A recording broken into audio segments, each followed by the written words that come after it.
entremos en materia. La semana pasada terminamos de mirar lo concerniente a todo lo que tenía que ver con el calendario. Solamente me voy a detener a llamar su atención en una cosa que parece pequeña, pero que es importante para entender o para lograr comprender un poco más el alcance literario de la redacción del libro de oración común. Nosotros venimos de tradiciones donde las estaciones del año son llamadas de una manera. Tiempo de cuaresma, tiempo tal, tiempo no sé qué, tiempo ordinario, todo esto. Nosotros usualmente hablamos de estaciones. Allí tenemos ya un cambio de concepción.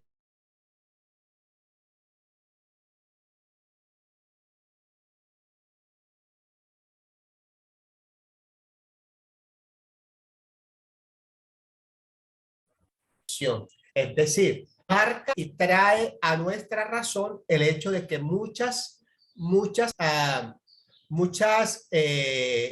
digamos, el tiempo litúrgico está marcado por el tiempo natural de las estaciones. De hecho, recuerden que eso hace parte de los cambios que se dan en Semana Santa, que no es una fiesta de fecha fija. La Semana Santa fluctúa a veces en marzo, otras veces en abril, como este año. ¿Por qué? Porque eso depende de una estación, que es la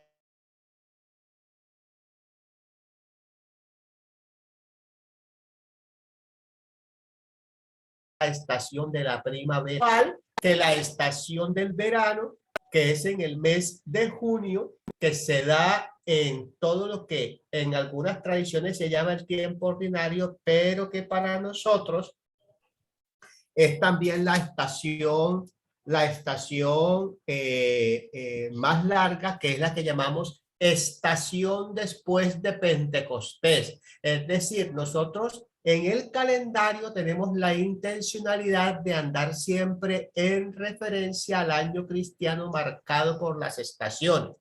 Y que cuando empezamos el Adviento, estamos en una estación que es la estación del invierno. Salimos del otoño para entrarnos en el invierno. ¿Ve? Entonces, y la Navidad, de hecho, se hace en medio del invierno para los países que viven estaciones. Eso quizás para nosotros no nos es tan familiar porque nosotros no tenemos sino dos estaciones, que son verano e invierno, pero los países que viven primavera y otoño pueden sentir y vivir este calendario propuesto del libro de oración común de una manera mucho más cercana y más relacional sobre todo. Bueno, entonces llamar la atención en eso. Y que, por ejemplo, nosotros decimos primer domingo de Adviento, por ejemplo, estamos en la página 31. Y decimos que la estación de Adviento, decimos domingo de. Luego en la estación de Navidad es igual, ¿no? Pero recuerden que después que pasa el tiempo, que hay como una estación de reflexión, de maduración, se dice domingo después de.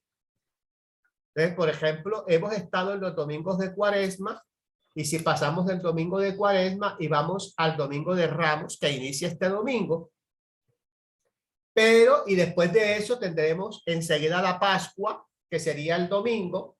Empezaría con la vigilia pascual del día sábado, y todos los domingos siguientes serán domingo, domingo de Pascua, domingo de Pascua, domingo de Pascua, hasta llegar a la estación de Pentecostés.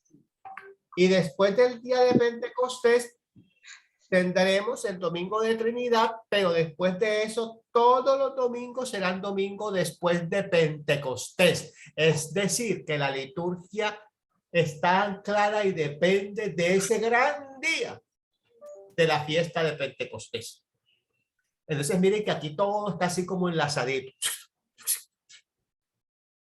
Entonces no es que sea un tiempo ordinario, no, es el tiempo después del Pentecostés. Es casi como que decir que todo lo que estamos viviendo es el efecto de Pentecostés, es el efecto de la acción del Espíritu Santo. Mire, teológicamente eso sería tanto como decir que lo que la iglesia es hoy, lo es por el efecto de Pentecostés, es decir, lo es por la acción del Espíritu Santo. La iglesia es fruto de la acción del Espíritu Santo.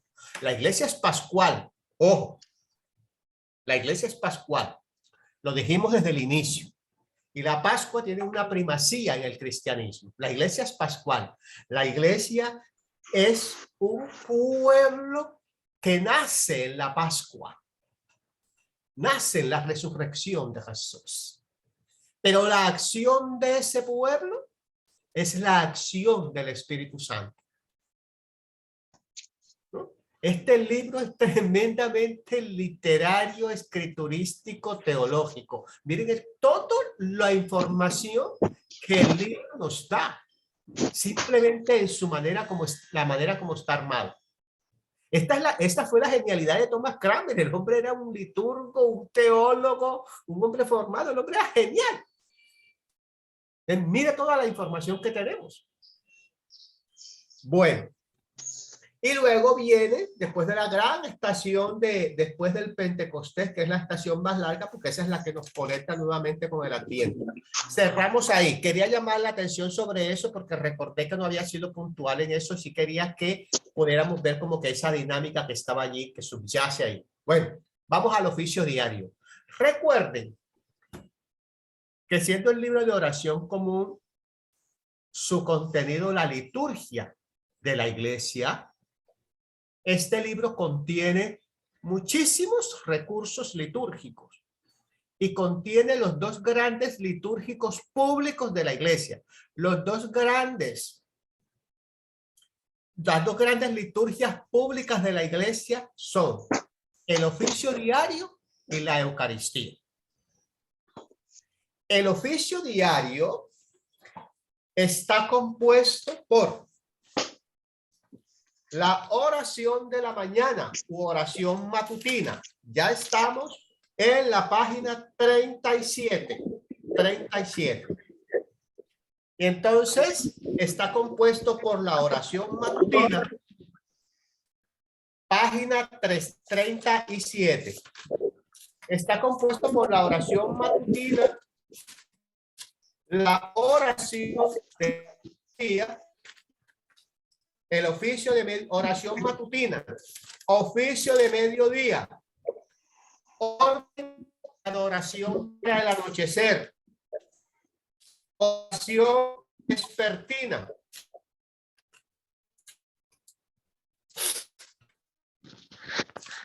el oficio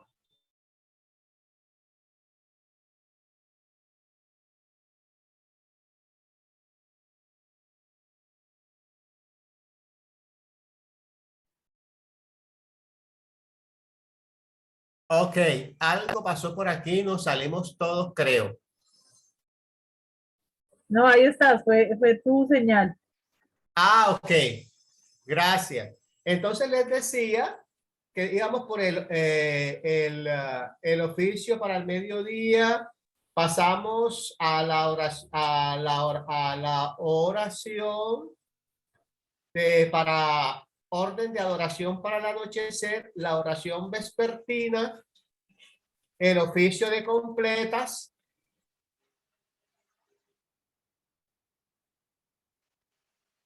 digamos que este es hasta aquí es el oficio, digamos, público. ¿Qué hay en este oficio?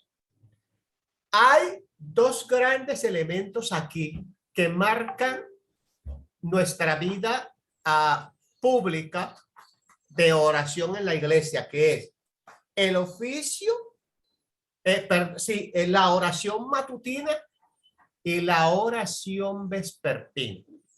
Normalmente es lo que hacemos más público, es lo que hacemos de manera más permanente. Pero hay unos oficios, que es el oficio de mediodía, que es mucho más reducido, y está también el oficio de la noche. Es decir, si ustedes miran esto por horas, casi que todo el día está marcado por la oración. No me soltó los tres.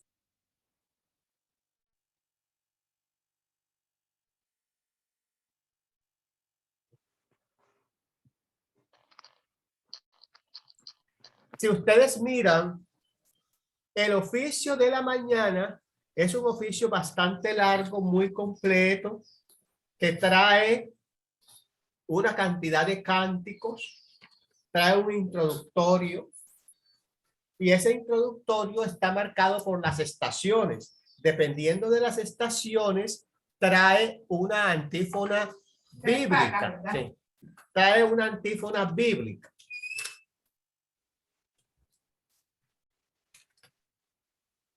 Por ejemplo, nosotros si oráramos hoy con esta oración y lo hiciéramos, tendríamos que iniciar con una antífona de Cuaresma, que está en la página 38.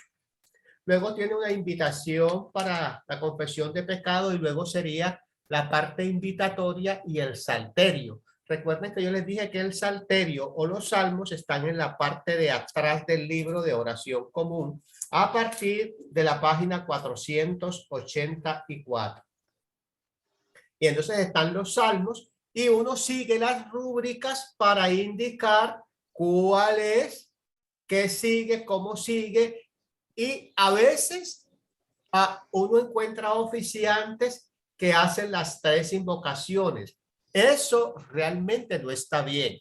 Uno debe hacer una sola invocación, dependiendo de la estación. Eso es como en la Eucaristía. En la Eucaristía hay tres maneras de iniciar. Bendito sea Dios Padre, ¿verdad? Que es la primera fórmula, la más sencilla. Y nosotros respondemos, y bendito sea su nombre, ta, ta, ta. La segunda, digamos que esa se puede usar en cualquier tiempo. Esta primera, bendito sea Dios. Esa la podemos usar en cualquier tiempo, momento y lugar. Pero la segunda, que dice, aleluya, Cristo ha resucitado, y en el pueblo respondemos, es verdad, el Señor ha resucitado, aleluya. Esa es una expresión propia para la Pascua, a partir del domingo de resurrección hasta Pentecostés. Porque todo esto es para mostrar la primacía de la Pascua en la liturgia. Y la tercera, poco usual creería yo, digamos que es la antífona penitencial. Bendigan al Señor quien perdona todos nuestros pecados, para siempre su misericordia. Este tipo de antífona en la Eucaristía sería propia para los tiempos de Cuaresma y de Adviento. ¿Ven?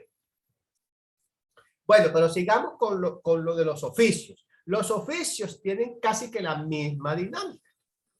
Y entonces todo va a depender de los tiempos, muy marcado. Lo primero que hay que decir de estos oficios también es que el oficio, miren, esto es bello. Así que pónganse las pilas.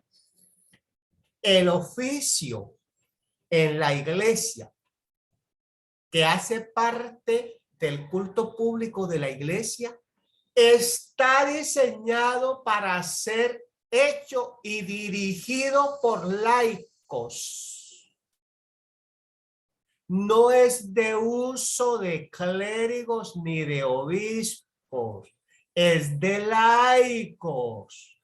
El objetivo del oficio es mantener la oración constante del pueblo de Dios.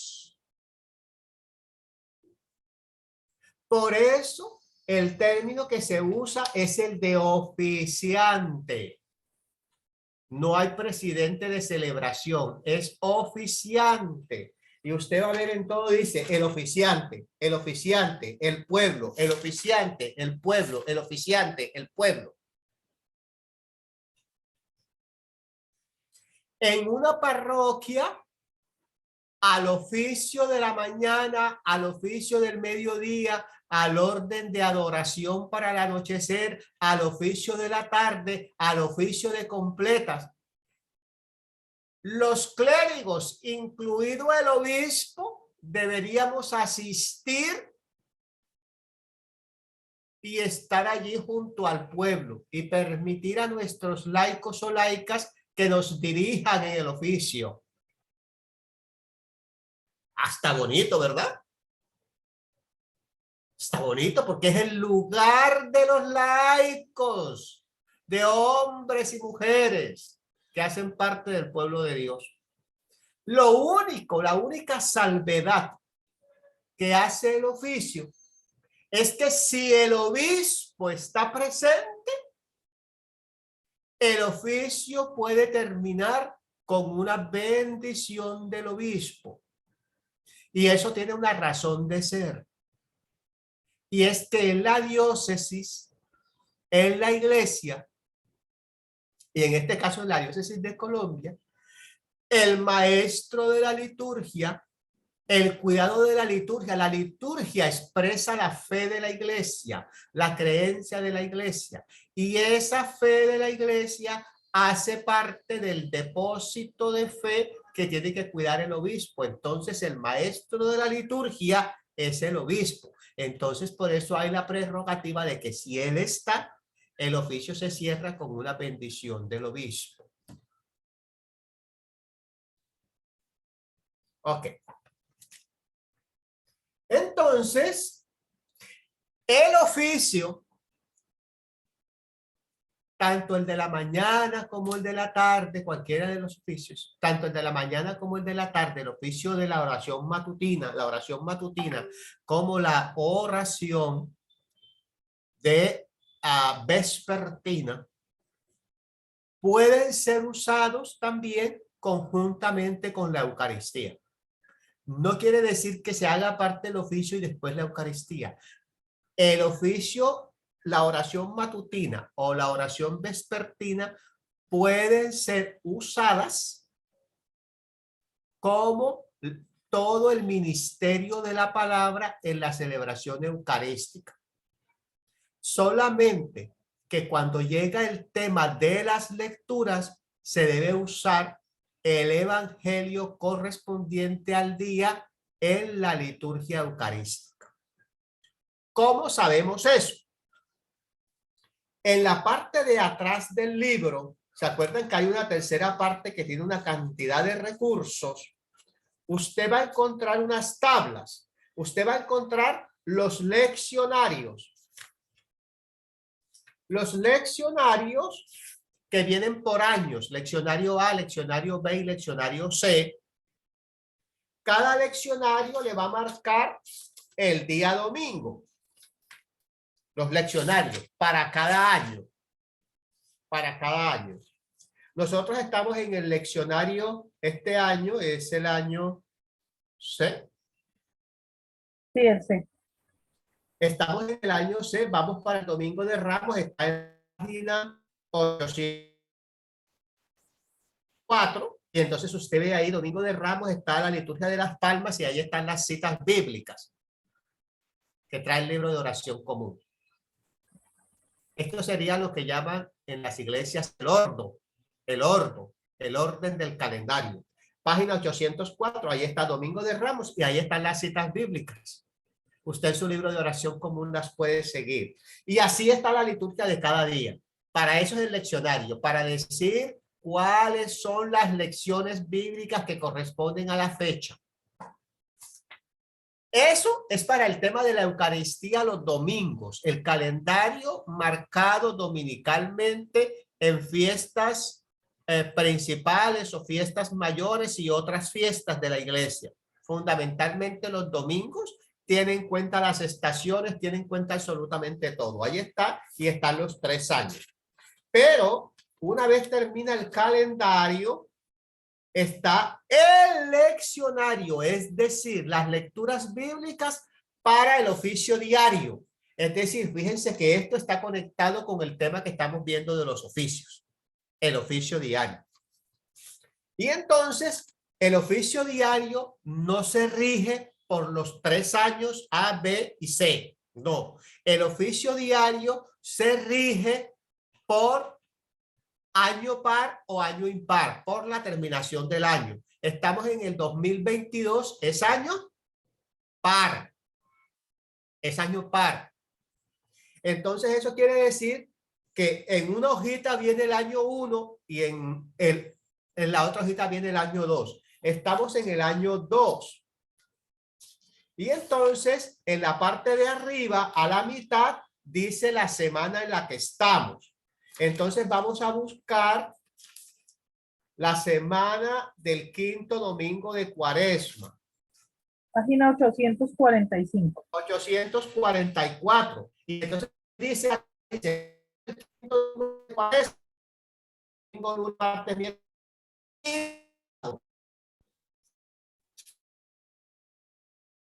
usted va a encontrar que dice 137 del 1.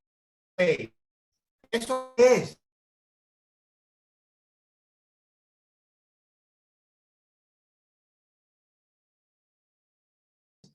Como de unos 4 punticos. Esos 4 punticos separan la mañana de la tarde. Entonces, el Salmo 137 del 1 al 6 y opcional del 7 al 9, más el Salmo 144, corresponde a la oración de la mañana, a la oración matutina. El Salmo 42 y el Salmo 43 corresponden a la oración vespertina. Y tiene 3 lecturas: Jeremías, Romanos y el Evangelio de Juan. Esas son las 3 lecturas para todo el día. Qué maravilla, ¿verdad? Esto tiene trabajo. Y luego tiene el Domingo de Ramos y tiene la misma historia. Así que esto no tiene pierde. Esto estaba diseñado para que la liturgia se hiciera doméstica. Es decir, que usted puede hacer la liturgia hasta en la casa.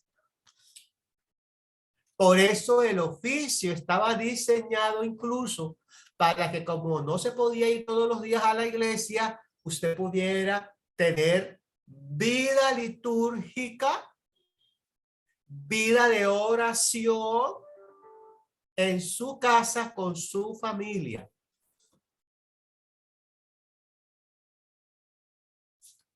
Entonces aquí estamos. Nosotros usaríamos el año 2, ¿verdad? Yo les estaba leyendo del primero, pero estamos en el año par, o sea que sería la página siguiente del año 2, o sea que hoy sábado sería Salmo 137, 1 al 6, del 7 al 9 y el 144, que es el mismo, lo mismo, ¿verdad? Pero las lecturas cambian. Los salmos son los mismos para el año 2 y el año 1, en este caso, pero las lecturas cambian. Acá tenemos lecturas de Éxodos, Segunda de Corintios y Marcos. ¿Sí? Entonces, y ahí ya vienen todos los de la Semana Santa. Entonces, usted, a partir de mañana, usted quiere hacer la oración vespertina en un grupo o con su familia, usted se viene aquí a la página 845 y usted tiene todo el recurso bíblico que necesita para la oración vespertina. Aquí lo tiene. Adicional a un recurso de oraciones, colectas, peticiones y demás, que el mismo esquema, que la misma propuesta de oración vespertina le provee, que son los cánticos a María, Te Deum, todas estas cosas, cántico de Zacarías y demás. Digamos que la parte variable se trabaja desde este calendario. Bueno, pues. Ok. Entonces, le decía entonces que tanto la oración de la mañana como la vespertina pueden ser usadas como primera parte de la Eucaristía, incluyendo la oración que corresponde y se continúa con el ofertorio. ¿Okay? Entonces eso es posible hacerlo. Entonces, mire, qué bonito sería, Elizabeth, ya te doy la palabra, qué bonito sería vivir las experiencias en nuestras congregaciones, ojalá con nuestros reverendos, ¿verdad? Ojalá algún día tenemos que tener esas disponibilidades en la iglesia y que tengamos unos laicos comprometidos, identificados con todo esto, que hagan toda la primera parte y luego entra sí el celebrante al ofertorio, es decir, el ministro ordenado a hacer aquello que la iglesia le ha encomendado y a ejercer su ministerio, entonces de recibir las ofrendas del pueblo, de presidir la liturgia,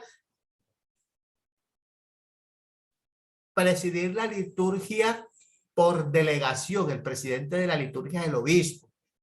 Pero cuando el obispo ordena y nombra a una persona para que sea el rector o el vicario o el sacerdote de una congregación, le delega la presidencia. Por eso, cuando el obispo llega a las congregaciones en las visitas pastorales, uno inmediatamente tiene que entregarle al obispo la presidencia de la congregación, porque él es el presidente de toda la diócesis. Y la bendición la hace el obispo, porque él es el presidente de la liturgia. Elizabeth.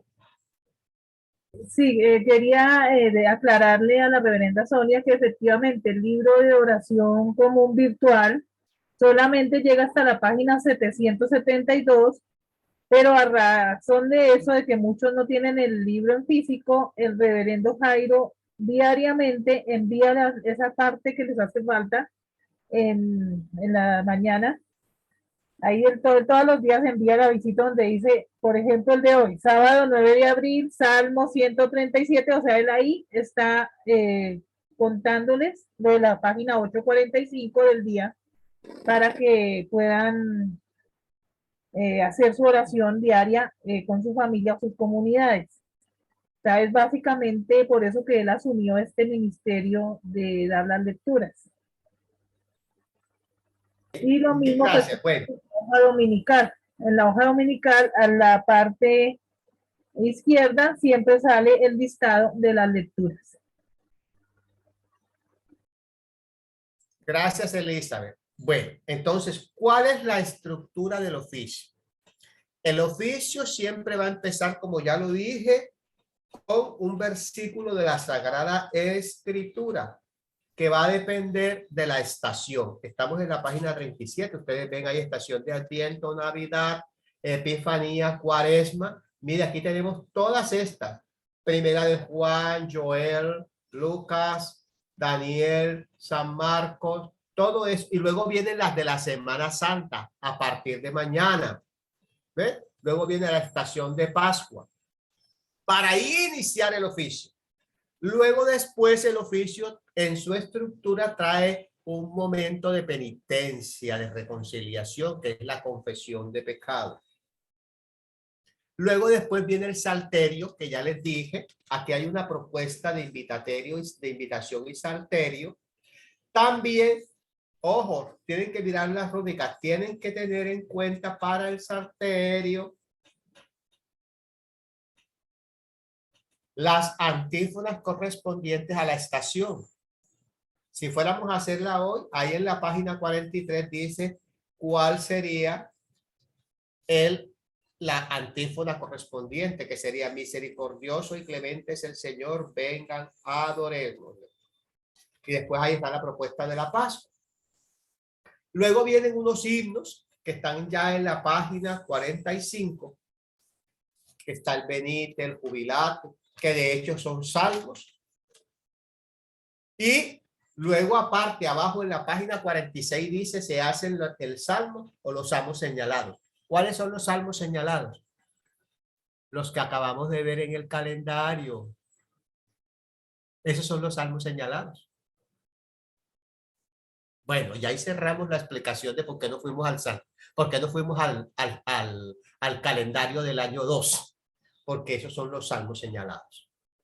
Y la recomendación es que todos los salmos terminan con una invocación a la Trinidad. Al final de los salmos se canta o se dice, Gloria al Padre, y al Hijo, y al Espíritu Santo, como era en el principio, ahora y siempre, por los siglos de los siglos. Amén. Esta es la forma de la liturgia y no tiene nada que ver con las estaciones. Y hago esta claridad porque resulta que yo una vez estuve en una congregación presidiendo un oficio. Y entonces salió el salmista y hizo el salmo. Y no terminó con la invocación a la Trinidad. Como yo soy necio con esto, a mí eso me extrañó. Y yo dije, quizás nadie se dio cuenta, ¿verdad? Hicieron su salmo y todo. Y yo dije, ¿por qué no terminaría? Y yo con la necedad, y yo le pregunté al que tenía al lado, ¿por qué no por qué no invocó la Trinidad? ¿Por qué no invocó la Trinidad? Nadie sabía. Al final le preguntamos, vea, ¿usted por qué no invocó la Trinidad? ¿Fue que se le pasó? Entonces, dijo, no, es porque yo no me había dado cuenta, creo que era Adviento o algo así. Ustedes saben que en Cuaresma y en el Adviento nosotros no cantamos aleluya, no cantamos gloria. Entonces me dijo, es que como estamos en Adviento, no se puede decir gloria. Yo, ¿cómo así? No, no, no, no, no, no, no. Son dos cosas muy distintas. Son dos cosas muy distintas. Una cosa es exaltar la gloria como acción de Dios salvífica a la humanidad. Gloria a Dios en el cielo y en la tierra paz a los hombres que aman al Señor, que lo hacemos en Navidad y lo hacemos en la paz. Son dos Pascuas, la Pascua de Navidad, que es el paso de ese gran misterio. Nosotros somos una iglesia mistérica, una iglesia de misterio. Ese gran misterio de que Dios se encarna. El misterio no es el nacimiento de Jesús, no. El misterio es que Dios se encarna en la humanidad. Ese es el misterio. No es el nacimiento de Jesús. Es un nacimiento de un ser humano. Y Jesús nace como cualquier ser humano. Si Jesús no nace como cualquier ser humano, entonces María no jugó ningún rol. No, María jugó en la historia de la salvación el rol de ser mujer, ser madre, ser la madre del Hijo de Dios. Y entonces no podemos deshumanizar ni a María ni a Jesús. Jesús nace como cualquier ser humano. El gran misterio es que ese ser humano era la encarnación de Dios, la encarnación del Hijo de Dios. Eso es Navidad, el misterio de la encarnación. ¿Cómo sucede? Eso no tiene explicación, no sabemos, no nos alcanza, por eso es un misterio. Y lo vivimos en la esperanza y en la acción salvífica de Dios. Por eso es un misterio, porque es una acción salvífica, es un paso de Dios con nosotros, es una iniciativa de Dios, no depende de nosotros. Y en el segundo momento de la Pascua, es la Pascua de la resurrección. ¿Y de quién depende la resurrección? Volvemos otra vez al misterio de Dios. La resurrección es una acción de Dios en favor de su Hijo. Jesús está muerto. Su Hijo crucificado, Dios. ¿Y dónde estaba Dios? Dios estaba con él. Dios estaba allí muriendo con él, sufriendo con él. Y como Dios vivió el sufrimiento y la muerte de su hijo, entonces, ¿qué hace? ¿Qué hace Dios? ¿Qué hace Dios? El que me diga lo exonero de todo. Lo resucita. ¡Lo resucita! La resurrección es una acción de Dios en favor de su hijo que sufre, de su hijo que ha sido matado, asesinado. Eso es lo bello de esto. Dios resucita a su hijo, lo devuelve a la vida.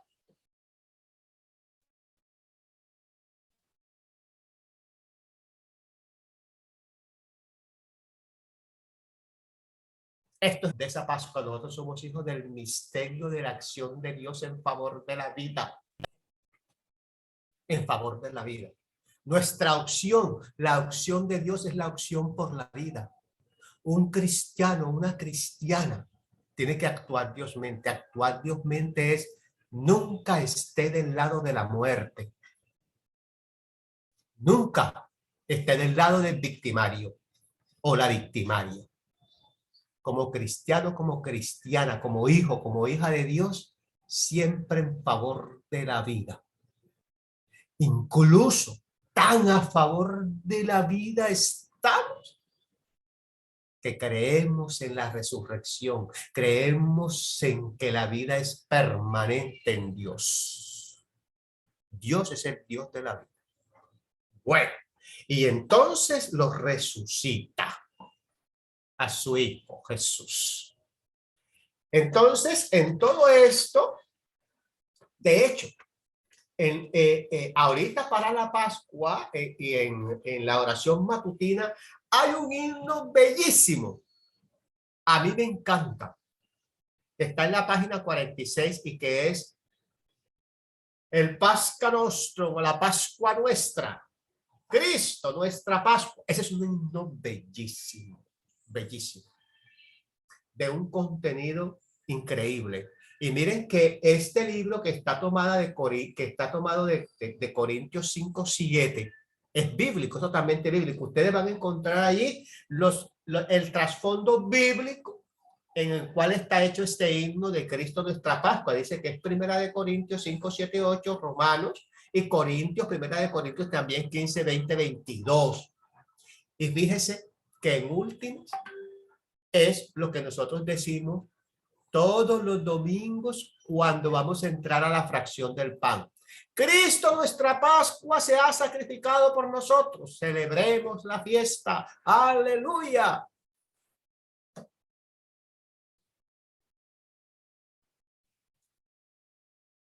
Bueno, entonces luego después vienen las lecciones que también están allí en el calendario del año 2. Y hay una propuesta de una cantidad de cánticos, ¿no? Está el cántico del primero y el segundo y tercer Isaías, el cántico de la creación, todos esos son cánticos, esas son propuestas. ¿Esos cánticos hay que hacerlos todos? No. Dependiendo de la ocasión, usted puede escoger uno o dos. Claro que no puede irse sin hacer ninguno, eso sí no. Eso sí no. Pero por lo menos haga uno, ¿verdad? Todo va a depender de la circunstancia, situación, ánimo, tiempo, todas esas cosas juegan, ¿verdad? Y entonces usted coge lo que más hace en la contextualización, ¿no? Está el credo de los apóstoles. Ese sí es importante hacerlo. Digamos que es de las oraciones fijas en la oración. Luego, después del credo, vienen las plegarias, que inicialmente las plegarias son, uno, la oración común, que es el Padre Nuestro, y que termina siempre con la gran exaltación y reconocimiento de Dios como dueño de todo, porque tuyo es el reino, tuyo es el poder, tuya es la gloria, ahora y por siempre.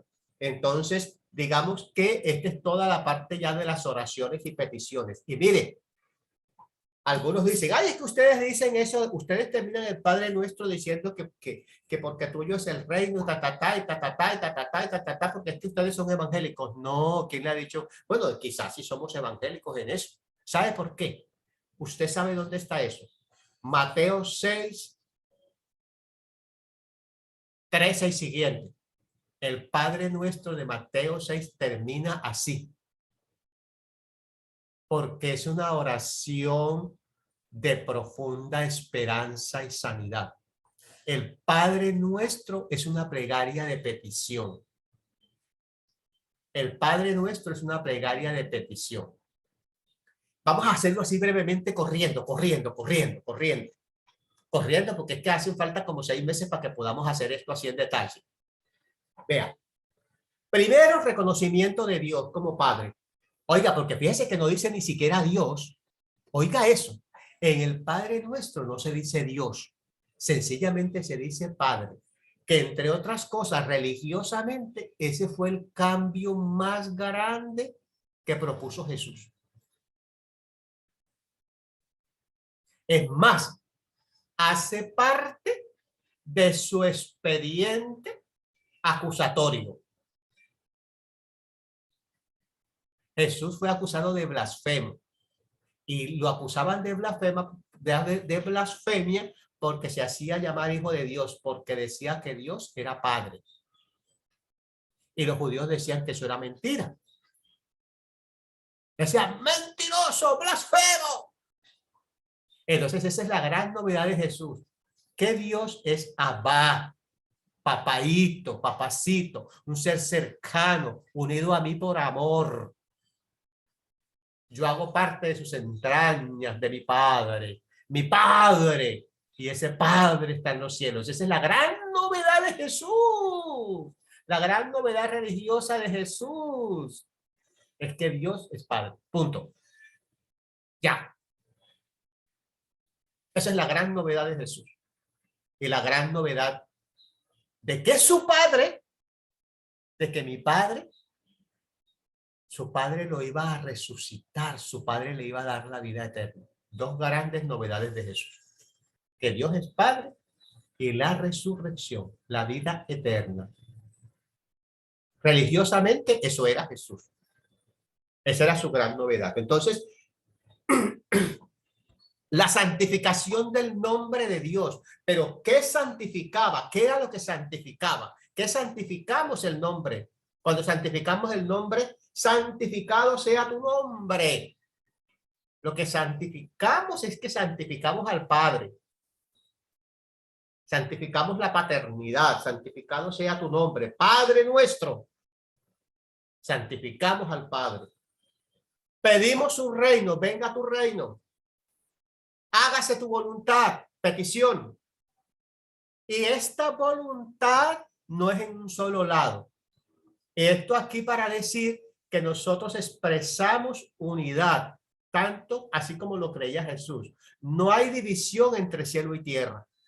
Jesús siempre va a decir que lo que se haga aquí se hace arriba, lo que se hace abajo se hace arriba. Lo que se desata aquí también se desata arriba. Y entonces por eso la voluntad de Dios es la misma en la tierra y en el cielo. No dice ni en el cielo. Hágase tu voluntad en la tierra como en el cielo. Es decir, igual, igual, igual. No hay cambios, no hay cambios, no hay cambios, no hay cambios. Entonces fíjense que aquí queda seriamente cuestionada una propuesta teológica de vivir aquí de una manera porque allá en el cielo va a ser otra. Eso no es cierto. Es lo mismo. Tierra y cielo están totalmente unidos. Discúlpenme si estoy diciendo ya que herejías, pero es para decirles que somos unidad. No esperemos hacer el bien, no esperemos a morirnos para hacer el bien. Tenemos que empezar a hacer el bien ahora, porque así como lo hagamos aquí, así es el cielo. ¿Eh? Entonces, petición. Danos hoy el pan de cada día o nuestro pan de cada día. La petición es comunitaria. Petición. Perdona nuestras ofensas.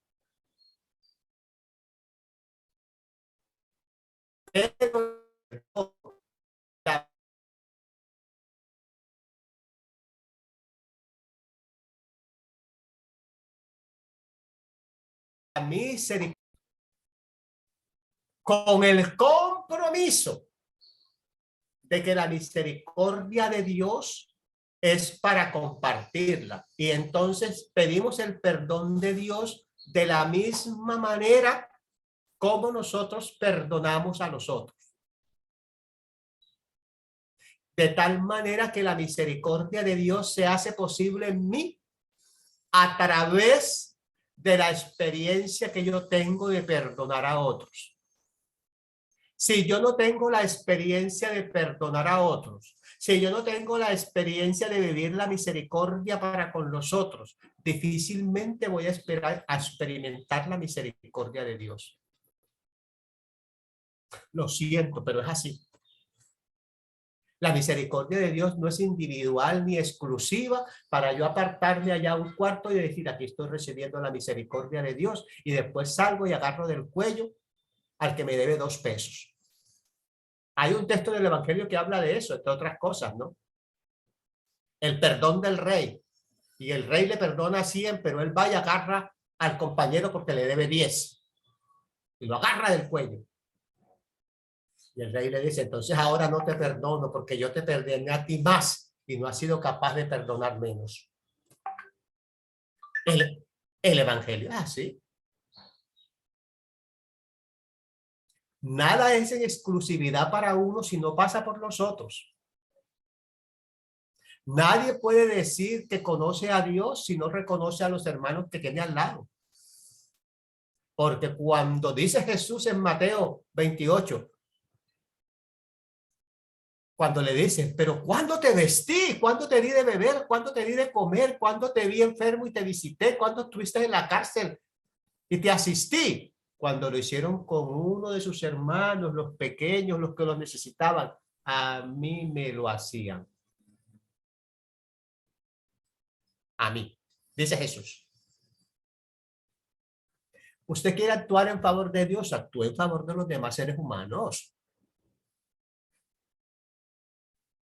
La oración, la Eucaristía, incluso la Eucaristía, no es sino una celebración de acción de gracias de todo lo que Dios hace en nosotros. Y lo que Dios hace en nosotros es aquello que nosotros hacemos por los demás.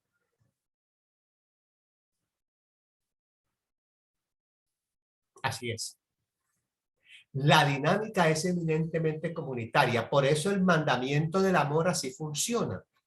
El mandamiento del amor es ámense los unos a los otros y a las otras. Bueno, lo de las otras es mío. Los unos a las otras y a las otras. ¿Verdad? ¿Cómo? ¿Y cómo es ese amor? Amar a Dios sobre todas las cosas y amar al prójimo o a la prójima como a nosotros mismos. Es decir, no puedo experimentar amor por mí si no siento amor por los demás. Esa siempre va a ser la dinámica. Así es la dinámica de la misericordia y del perdón. La única manera de experimentar el perdón de Dios en mí es perdonando a los demás. ¿Saben por qué? Porque los demás van a conocer el amor y la misericordia de Dios cuando experimentan nuestro perdón. Y entonces Dios también nos perdona a ellos. Y cuando a nosotros, las personas a las que ofendemos o a las que faltamos, nos perdonan, nosotros experimentamos el amor de Dios en ellos, la misericordia de Dios.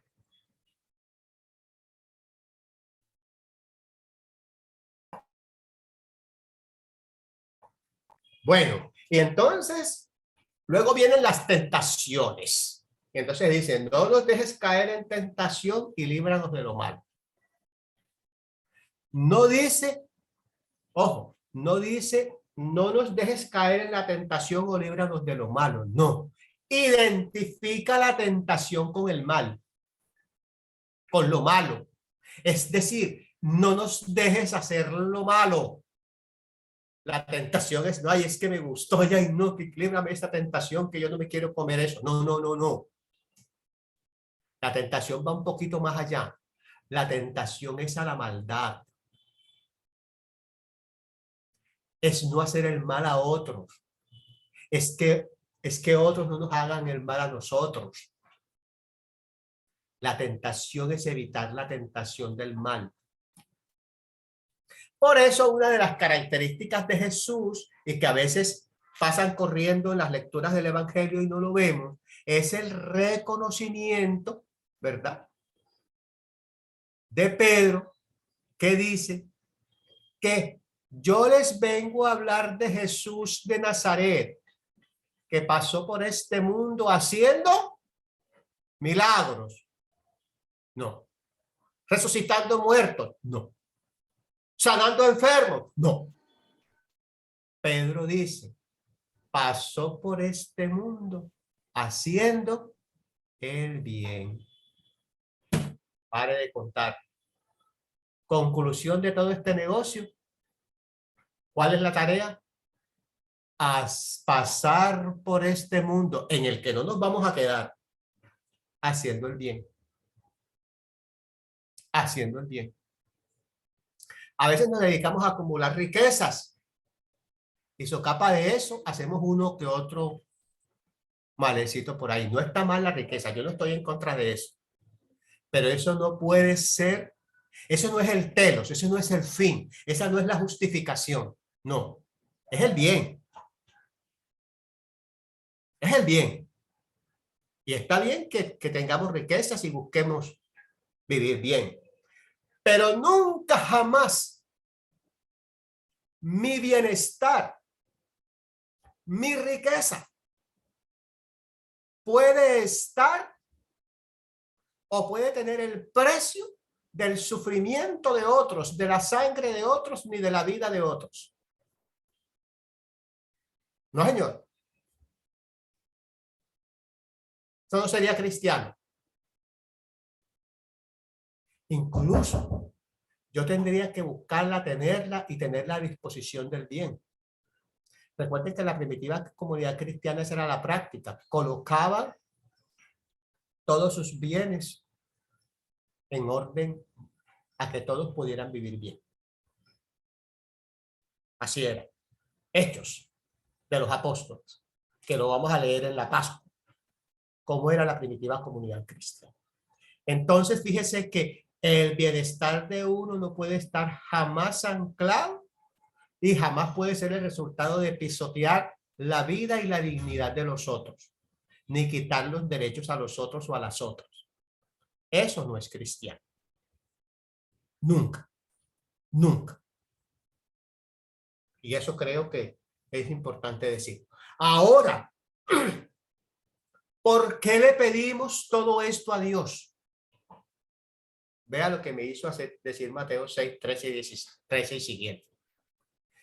Porque de Dios es el reino, de Dios es el poder, de Dios es la gloria. Esa es la dinámica. Todo lo que hacemos en el Padre Nuestro lo pedimos a Dios porque de Él es el reino, de Él es el poder y de Él es la gloria ahora y por siempre. Es decir, esto quizás para algunos tendrá un sabor un tanto calvinista y posiblemente lo es. Yo creo que lo es. Y es, Dios es el soberano de todo. Es la soberanía de Dios. Es soberanía de Dios. Dios es el dueño de todo, de todo, de todo. Bueno, después de eso vienen otras oraciones de súplica y que son los sufragios. Está el sufragio A y el sufragio B en la página 61. Y luego vienen las colectas, que trae colectas con algunos temas como la gracia divina, como guía divina, como gracia, las colectas por la paz, una colecta por la vida, pero también están colectas para domingos, para viernes y para sábados. Es decir, que si al final ahorita al mediodía hiciéramos una oración o hubiéramos hecho la oración de la mañana, hubiéramos terminado con esta colecta que es la colecta del día sábado. Bueno, luego después, aquí se puede cantar o después se puede pedir a los presentes que hagan sus propias oraciones particulares o con intenciones personales. Y después viene la oración de gracias en general, la oración de San Crisóstomo, que es muy bella además, Y entonces, a mí de la oración de San Crisóstomo hay una cosa que me gusta, y es que esta oración de San Crisóstomo rescata la promesa del actuar de Dios. ¿Y cuál es la promesa del actuar de Dios? ¿Por qué? ¿Cuál es el sentido de ofrecer nuestras súplicas en común a Dios? Es decir, de que nos oramos para orar por las súplicas incluso de los otros. ¿Cuál es el sentido de eso?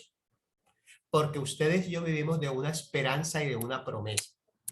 Y es que Dios nos prometió por medio de Jesús que cuando dos también, cuando dos o tres se congreguen en su nombre, tú estarás en medio de nosotros. Oiga, qué belleza. A veces ustedes y yo nos preocupamos porque al oficio, porque a esto, es que llegaron tres, no, esto es una pérdida de tiempo. ¿Cómo?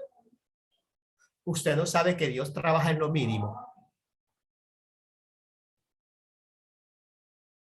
Dios trabaja en lo pequeño. Pero nosotros estamos acostumbrados a la grandeza del mundo y entonces nos dicen, ay, vamos a la congregación y entonces queremos hacer un palacio. Está bien si lo podemos hacer, pero es que Dios trabaja en lo pequeño. Dios trabajó en la pequeñez de María, y así lo dice María, y dice, ha mirado la pequeñez de su sierva. Ay, Dios mío, eso lo dice María en Lucas, no me crean a mí, no me crean a mí. Eso es lo que dice el Magnífica, ¿no? Ha mirado la pequeñez de su sierva. Es más, hay textos que traducen esclava, la pequeñez de su esclava. Imagínense lo insignificante, como que aquello con lo que nadie cuenta. Porque Dios actúa en lo pequeño. Y entonces, allí está el que pagó, se pagó ayer y coge el dinero de ahí y paga el otro. Que ese sí no se ha pagado. El último.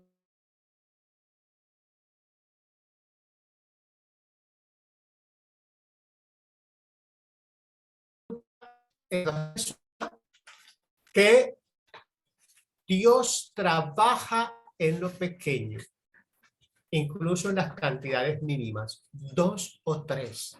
No se asusten si cuando van a iniciar un proceso, cuando están iniciando una congregación, un grupo, van 2, van 3. Usted hágalo, que Dios se encarga del resto. Dios se encarga del resto.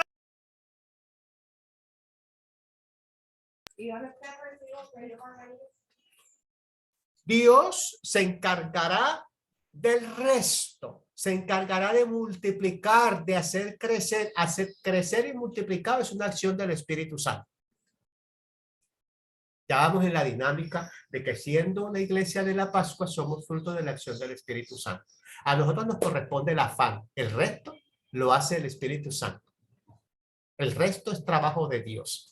Entonces, así estamos. Entonces, a mí me encanta esta oración de San Juan Crisóstomo porque nos coloca en esa dinámica de que Dios trabaja en lo mínimo, en lo pequeño, en todo eso. Incluso, a veces las congregaciones, y entonces las congregaciones son medidas por el canasto de la ofrenda. Y entonces a veces no nos interesan las congregaciones donde el dinero es poco o donde las personas son pobres. Y resulta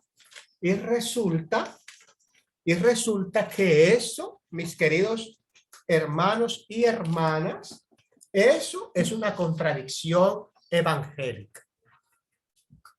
Porque los pobres siempre serán una opción de Dios, una opción de Jesús.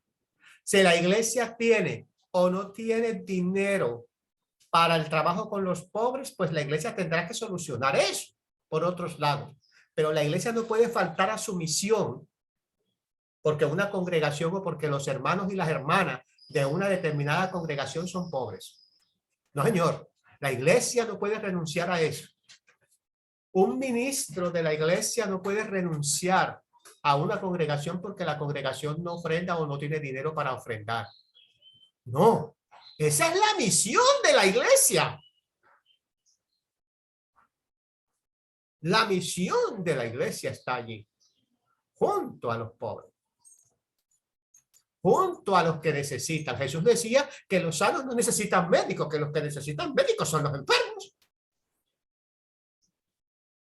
¿Ven? Entonces, nada justifica La ausencia de dineros, de propiedades y de cosas no justifica el abandono de la misión de la iglesia, el abandono del ministerio que nos ha sido confiado por Jesús. ¿Ok? Bueno,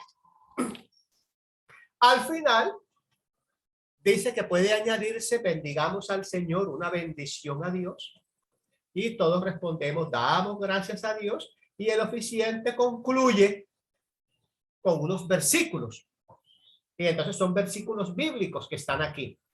Nótese que no dice que hay bendición, no hay bendición. Hay bendición cuando hay bendición en una oración de la mañana o en una oración de la tarde, si está el obispo. O a veces si hay un sacerdote y en un acto de deferencia se dice, ah, bueno, ya que está el padrecito aquí, pues qué caray que nos eche la bendición. Pero si no lo hacen, no está mal. No está mal. ¿Ok?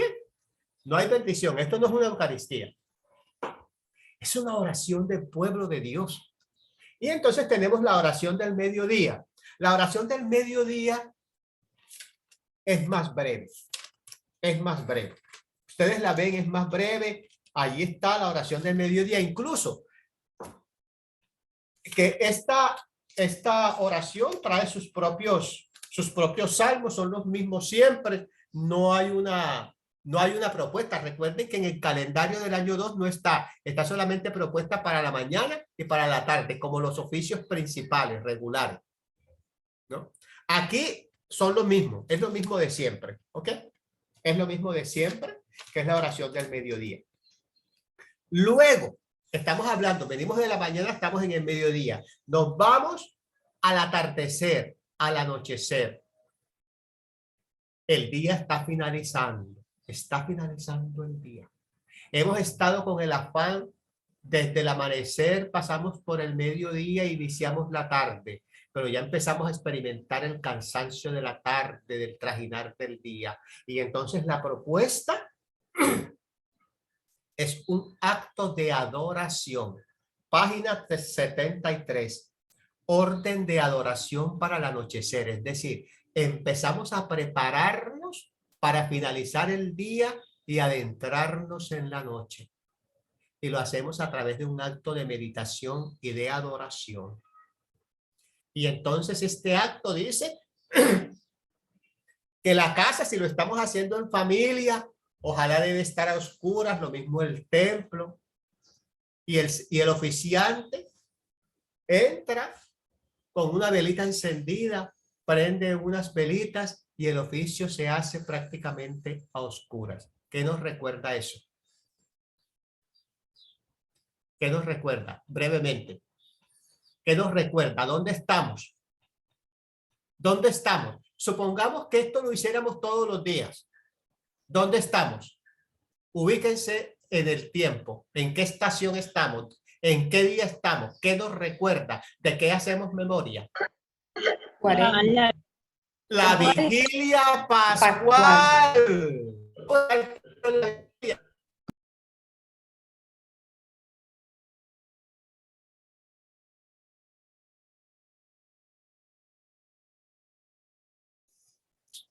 Luz de Cristo. Estamos en la vigilia pascual. Y entonces este orden nos coloca en el contexto de la Pascua. Estamos vigilantes. La Pascua, ¿no? Ok. Y entonces este rito coloca la supremacía de la Pascua y trae todas sus oraciones. Todas sus oraciones. Y este dice que si hay un presbítero o hay un obispo, estamos en la página 78, estoy corriendo ya, puede usar una bendición que está aquí. El Señor les bendiga y les guarde. El Señor haga resplandecer su rostro sobre ustedes y les sea propicio. El Señor alce su rostro sobre ustedes y les conceda la paz. ¿Verdad? Y todo el pueblo dice, demos gracias a Dios. Y si estamos en la estación de Pascua, decimos, demos gracias de Dios. Aleluya, aleluya. Esta sí trae ese espacio de bendición y lo ubica exactamente si hay un presbítero o un obispo para la bendición. Y luego vamos a la oración vespertina, que tiene la misma estructura de la oración de la mañana, iniciando con los versículos bíblicos, con la confesión de pecado, con la invitación, con el salterio, con el himno de luz alegrante, el fosilarón, y luego siguen los salmos o el salmo señalado, que hay que ir entonces al calendario del año 2 para ello. Luego vienen las lecciones, trae unos cánticos, trae dos cánticos. Uno es el cántico a María, el reconocimiento a María desde el Magnificat de Lucas 1, 46, 55. Y entonces es el primer cántico después de las lecciones. Fíjense que muy a pesar de que tanto en la oración matutina como vespertina se pueden hacer algunas reflexiones de las lecturas, la fuerza no está ahí. La fuerza no está ahí. Así es que procuren que cuando hagan estos oficios, no tengan por ahí un predicador que se demore una hora predicándoles ahí el oficio, porque darnos la oración y la meditación, quizás unas cortas palabras de reflexión, una cosa así. No es para hacer discursos veintejulieros ahí, no, ni nada de esas cosas. Eso es otra cosa, la dinámica es otra, la dinámica es mantener la oración de la iglesia, repito. Entonces está eso y está el cántico de Simeón. Y fíjense que ya la dinámica es, ahora Señor, despides a tu siervo conforme a tu palabra en paz. Ya estamos en la dinámica de entrar en el descanso, de entrar en el descanso, de entrar en la noche, de continuar la vigilia. Continúa con el credo de los apóstoles, luego vienen las plegarias. Aquí en las plegarias sí hay un cambio. Cambia la plegaria B. La plegaria B es una propuesta distinta a la de la mañana. El sufragio A sí es igual al de la mañana, pero el B cambia. El B es distinto. El B es distinto. Es mucho más y se puede permitir que haya más participación de todas las personas que estén presentes con este sufragio B. Luego vienen las colectas.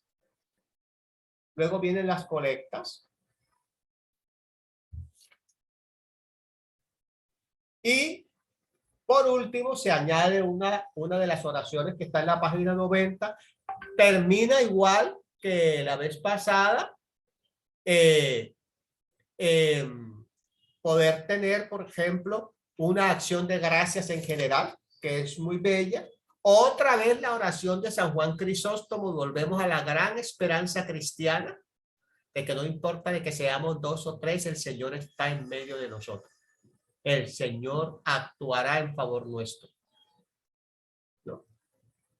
Para terminar con los versículos bíblicos otra vez. Abrimos con versículos bíblicos, terminamos con versículos bíblicos. Luego viene el oficio de completas, que es ya el oficio para irnos a descansar, para irnos a dormir. Es un oficio corto y es un oficio de entrega total a Dios. El centro de este oficio está en la página 98. Es entregar toda nuestra día y nuestra vida a Dios, al Señor. Y entonces decimos: en tus manos, oh Señor, encomiendo mi espíritu. Tú me has redimido, oh Señor, Dios de verdad. Guárdanos, oh Señor, como a las niñas de tus ojos. Escóndenos bajo la sombra de tus alas. Entregados totalmente al amor y a la bondad de Dios y a la acción de Él, sobre nosotros.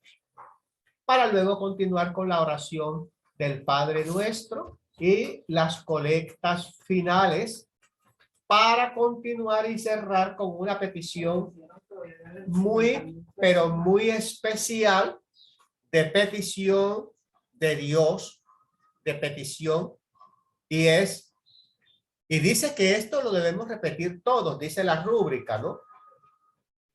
La conclusión, dice que esta conclusión va con el cántico de Simeón, es decir, aquí va el cántico de Simeón y después del cántico de Simeón dice: guíanos, Señor, despiertos y guárdanos mientras dormimos, que despiertos velemos con Cristo y dormidos descansemos en paz.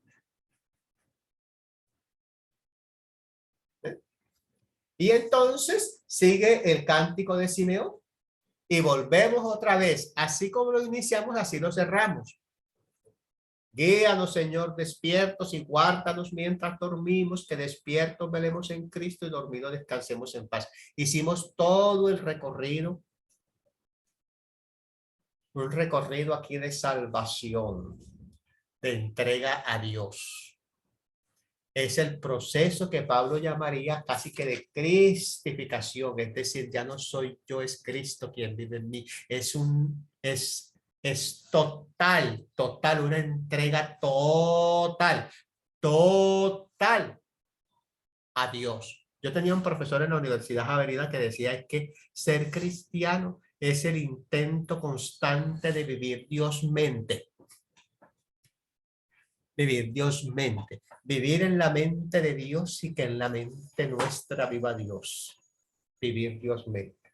Bueno, sigamos.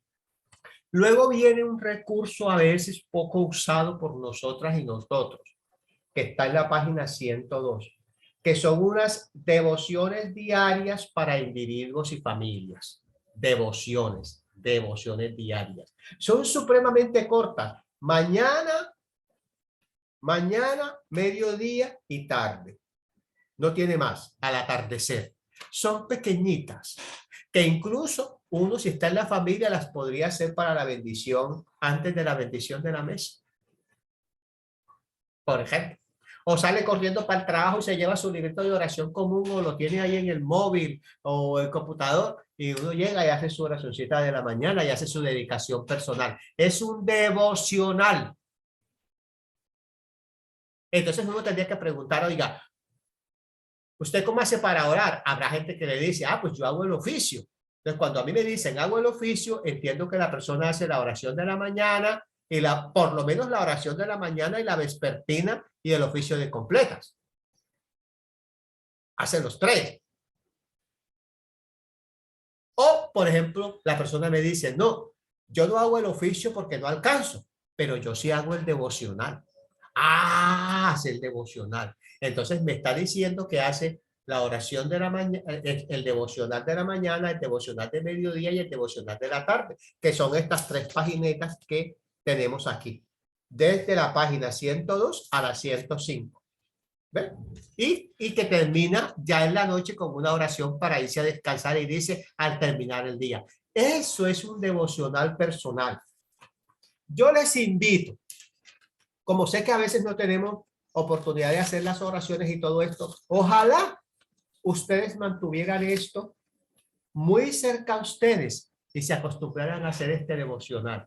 Es muy práctico, muy bueno, individual, personal. Usted lo puede, si no va en el carro, si no va usted conduciendo y va en un transporte masivo, va en un taxi o lo que sea, usted hasta puede hacerlo de camino y hace su devocional. Y hace su devocional en la mañana antes de salir, lo hace en la oficina al mediodía, lo hace por la tarde antes de salir o cuando llegue a la casa y por la noche al acostarse hace su oración para terminar el día. Hace su devocional, el devocional diario, ¿no? Esto hace parte de los oficios. Luego después vamos a tener a partir de la página 108 una cantidad de rúbricas que nos van a hablar. Muchas de estas cosas que yo les he dicho están en estas rúbricas, ¿no?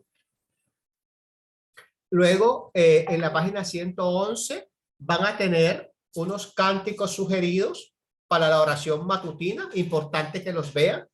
Fíjese que la oración matutina y la oración vespertina tienen una cantidad de cánticos sugeridos, que era lo que yo les decía. Mire, si a usted le dicen dirija la oración matutina, oiga, no nos ponga a hacer todos los cánticos, porque ya yo, por ejemplo, cuando voy por el tercero, ya yo no sé ni lo que estoy diciendo. No, vea, aquí hay una tablita y dependiendo del día, aquí hay una sugerencia, una propuesta de cuáles podíamos escoger. Porque es que si no, ya deja de ser oración y se convierte en un rezo largo, interminable, que uno no ve sino en el momento de que se acabe. Le perdemos el gusto. No, gradualito, gradualito, gradualito. Los que tienen bebés saben que cuando uno coge al muchachito y le empuja toda la comida, eso es lo que se va en vómito y diarrea. ¿Ya se dan? Bueno, de a poquito para que se alimente y se sostenga. Así es la palabra de Dios, dice Pablo. Porque si no terminamos haciendo abortos y haciendo vómitos y una cantidad de cosas.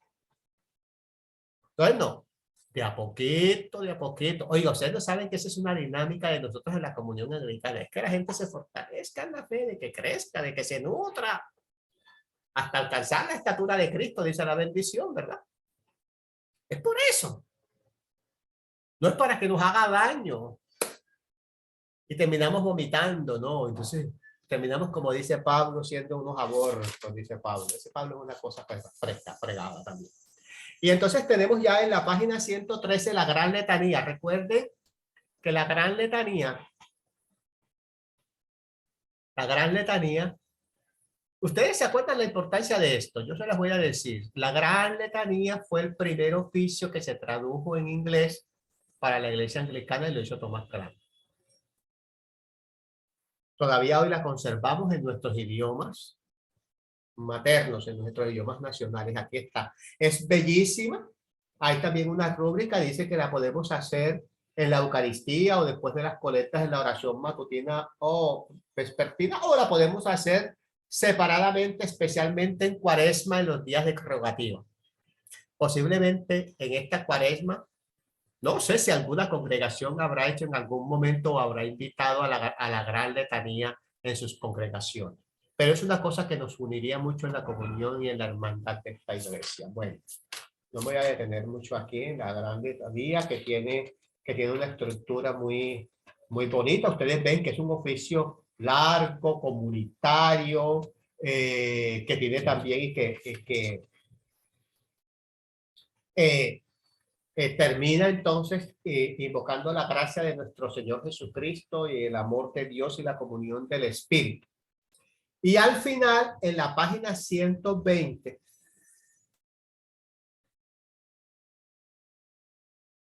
hay lo que se conoce como una súplica, una suplicación, que se puede usar dentro de la gran letanía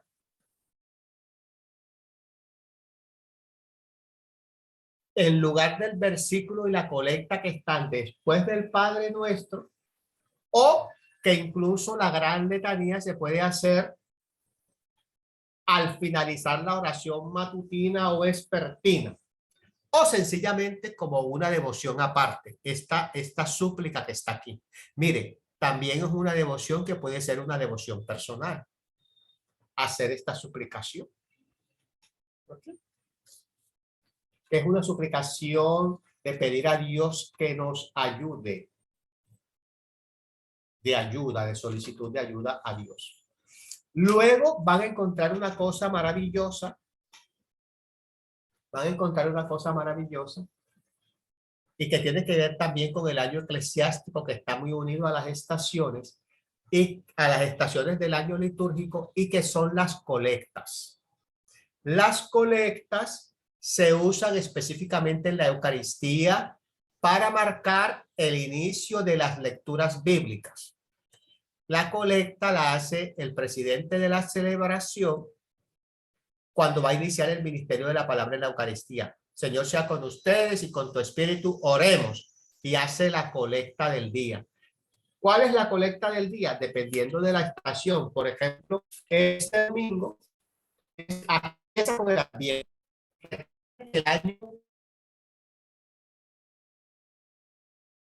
El año cristiano. siempre. Y finaliza con la fiesta de Cristo Rey.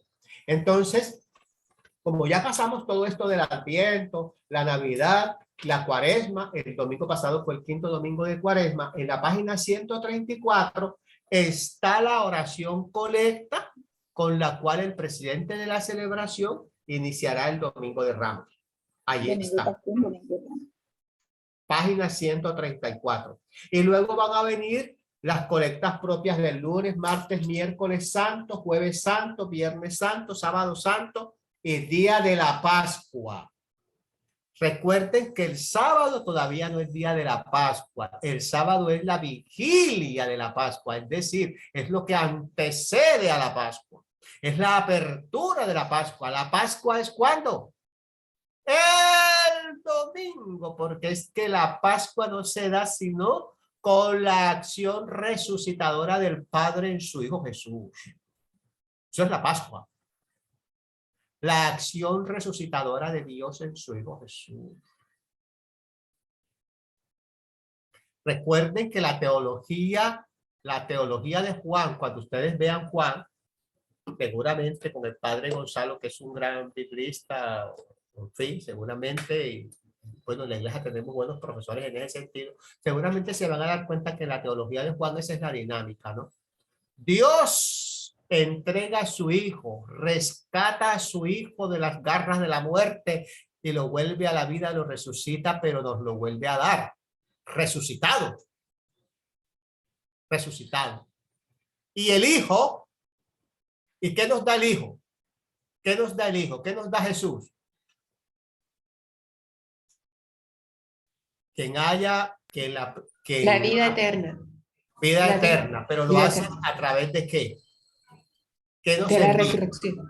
Que no, del Espíritu Santo. Exactamente. El Hijo nos da el Espíritu Santo. El Espíritu Santo es un regalo de Jesús y dice, yo me voy, pero ustedes no se quedan solos, no señor. Yo me tengo que ir porque yo tengo que regresar a mi Padre. Pero les voy a enviar el Espíritu Santo y les dice para que los acompañe. Les voy a enviar un abogado, el consolador, un defensor, un consolador. Y les dice todo lo que es el Espíritu. Entonces, el Padre entrega al Hijo y el Hijo nos entrega el Espíritu Santo. Y entonces, por eso es mi tesis de que la acción de la iglesia no es sino fruto del actuar del Espíritu Santo, porque eso fue un regalo de Jesús. Y el Espíritu Santo tiene una misión específica, que es la de acompañar, la de defendernos, la de abogar. Ya entramos en esa dinámica tan chévere, pues, tan chévere, pues. Entonces, ahí está. Ahí estamos. Entonces, aquí vamos a encontrar todas las colectas. Las colectas. Y de esto, el padre Mauricio Ferro sabe mucho más que yo, ¿verdad? Porque él es especialista en liturgia y bueno, hizo su tesis incluso en el rito, en el rito mozárabe, de la liturgia española. Las colectas tienen una estructura y es la primera parte de todas las colectas es un gran reconocimiento a Dios. Por ejemplo, ¿dónde está aquí? Domingo de Ramos. Dice, Dios omnipotente y eterno. Reconocimiento a Dios. Dios es omnipotente y eterno. En tu tierno amor hacia el género humano, enviaste a tu Hijo Jesucristo, una acción de Dios en favor nuestro, para asumir nuestra naturaleza humana y padecer muerte en la cruz, mostrándonos ejemplo de tu gran humildad. 2 puntos. Esa es toda la acción de reconocimiento de la acción de Dios y de su Hijo Jesucristo en nosotros. Y luego viene una petición, concédenos. La colecta, concédenos, no es concédeme, es concédenos. Porque la colecta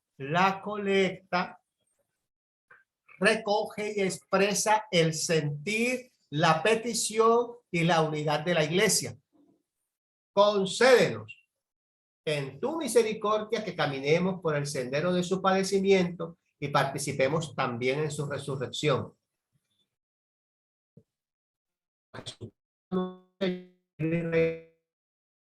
Solo Dios por los siglos de los siglos. Amén. Es decir, cerramos la Trinidad.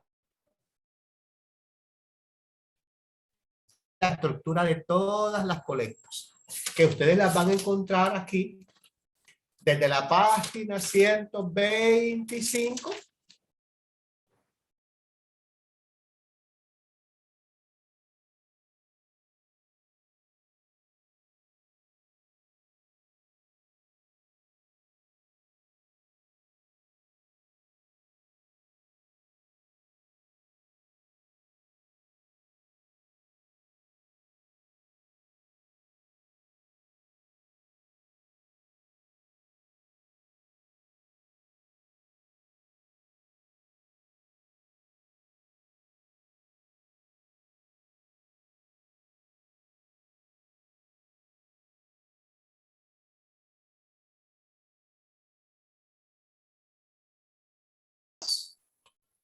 Estas colectas tienen no solamente las del año litúrgico, sino que también tienen unas colectas especiales para los días santos o las fiestas mayores, que empiezan con el 30 de noviembre con la fiesta de San Andrés, ¿verdad? Y están todos los santos y las fiestas mayores que ya vimos inicialmente en el índice del libro. Tiene también colectas para otras conmemoraciones como Día de Acción de Gracias, Día de la Independencia de nuestros países, expresiones y opciones de vida, como las de los mártires en la iglesia, los misioneros, teólogos, maestros, religiosos, todo lo que exprese la vida de la iglesia, todo lo que expresa de la iglesia, ¿verdad? Y también tiene ocasiones varias como la Santísima Trinidad, como la fiesta del Espíritu Santo, como los Santos Ángeles, la Santa Cruz, la oración por los difuntos, confirmaciones, convención de una iglesia, misión de la iglesia, ministerios, días de témporas, oración por la nación, por la paz, por el presidente, por los gobiernos, por la justicia social.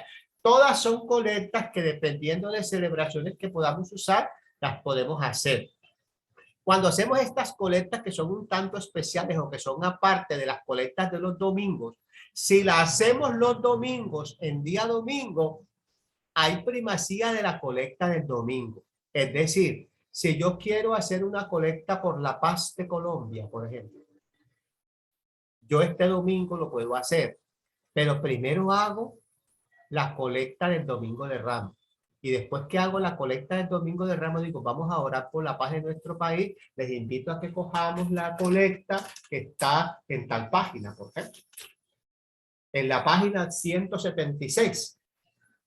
Y entonces hacemos la colecta y le invito. La primera colecta la hago solo como presidente de la celebración. Y entonces invito a que toda la comunidad, toda la iglesia, nos unamos en la colecta por la paz en la página 176. Y seguimos el ritmo litúrgico. Muy bien. Entramos entonces a las liturgias propias para días especiales. En estos días especiales, ¿cuáles son? Miércoles de ceniza. Y entonces tenemos aquí un rito de cómo se hace la bendición de la ceniza, ¿verdad? ¿Cómo se hace la bendición de la ceniza? Se impone la ceniza, se hace la letanía y todo eso. Es un rito realmente muy pequeño. Como ustedes pueden ver, es una liturgia propia del día, pero que no necesariamente incluye una celebración de la Eucaristía.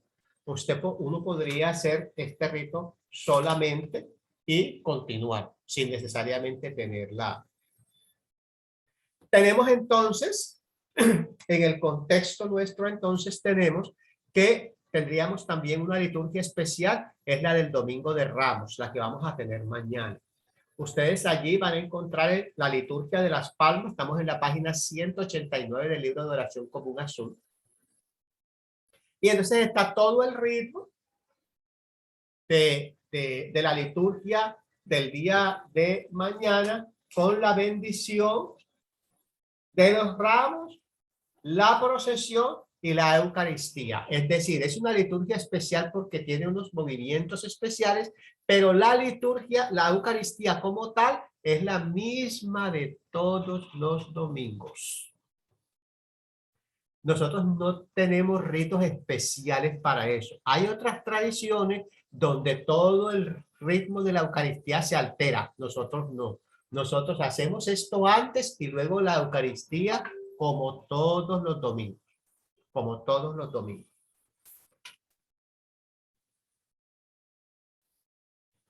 Recuerden que una de las marcas de la misión de la comunión anglicana es la salvaguarda del medio ambiente, ¿no? Y el sostenimiento sobre la creación, para renovar constantemente nuestra casa común. Entonces, mañana que es Domingo de Ramos, hay muchas tradiciones frente a eso, que la prensa, que la cruz, que la cosa, que el olivo, que la no sé qué, que la tal.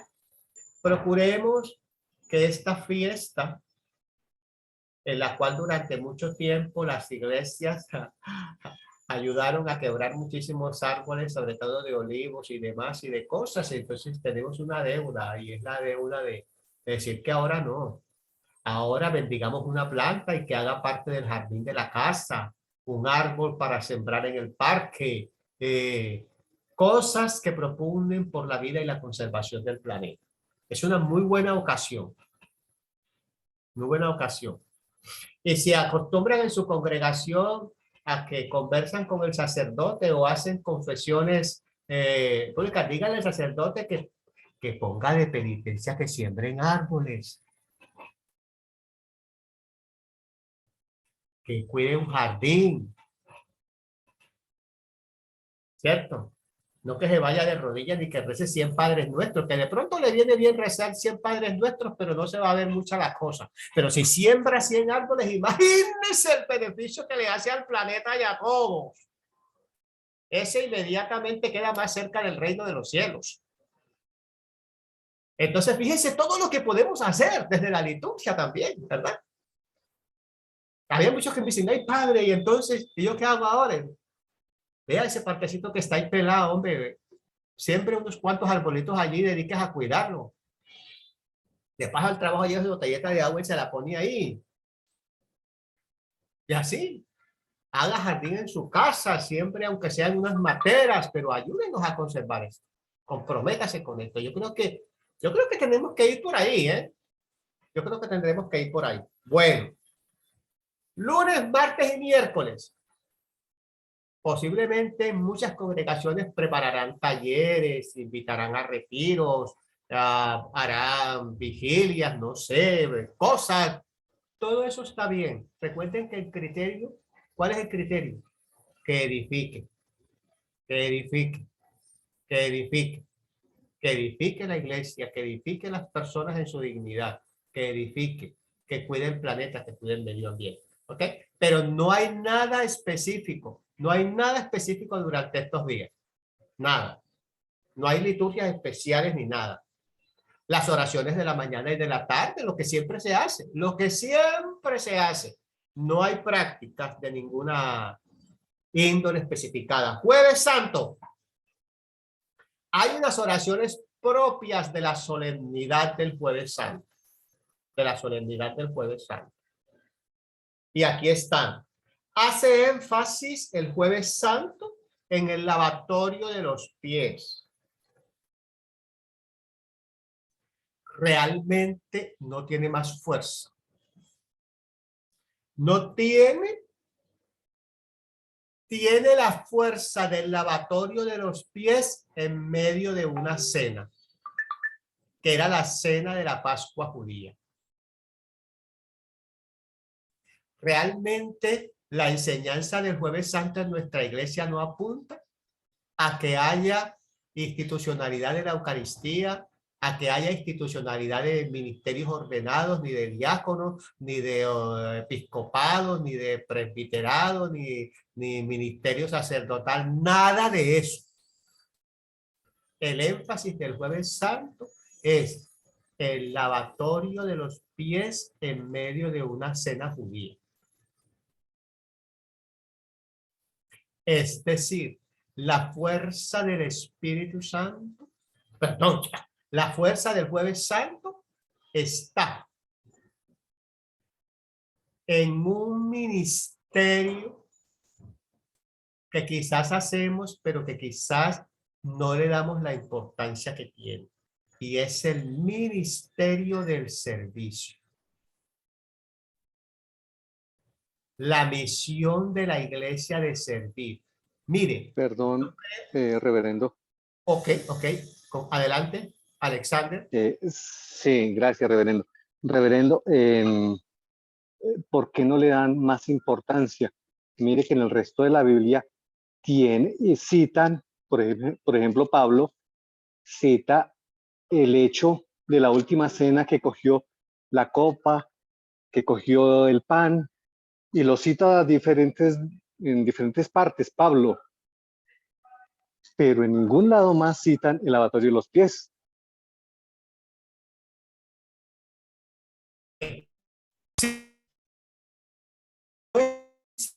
No lo sé. De toda la liturgia y en las lecturas se va.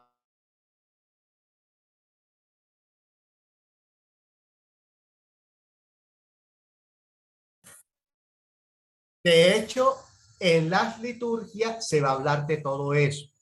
Yo lo que le estoy diciendo es que nosotros tenemos la fuerza aquí. ¿Por qué? No quiero decirle que eso no sea cierto. Lo que sucede es que Jesús, después de cenar, fíjese, después de cenar, y eso es lo que dice el texto bíblico, Jesús, después de cenar, les lava los pies y les dice, la fuerza está en lo que Jesús dice, en el significado de la acción de Jesús. Claro que hay memoria, y de hecho nosotros no creo que no vamos a alcanzar a mirar muy de cerca lo de las plegarias eucarísticas, pero nosotros tenemos una fuerte teología frente a eso, frente a la memoria del pan y del vino, del partir el pan y del vino, ¿verdad? De tomar el vino como la sangre, y que esos sean para nosotros el cuerpo y la sangre del Señor.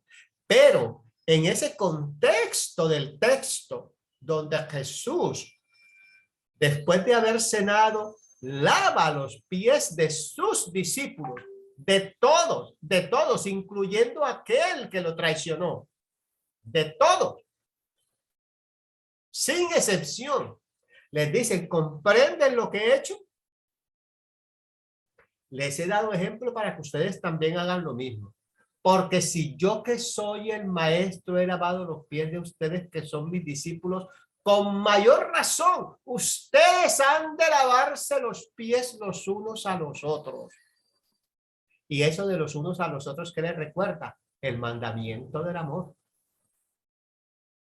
Ámense los unos a los otros, amen a Dios y ámense los unos a los otros, como a ustedes mismos.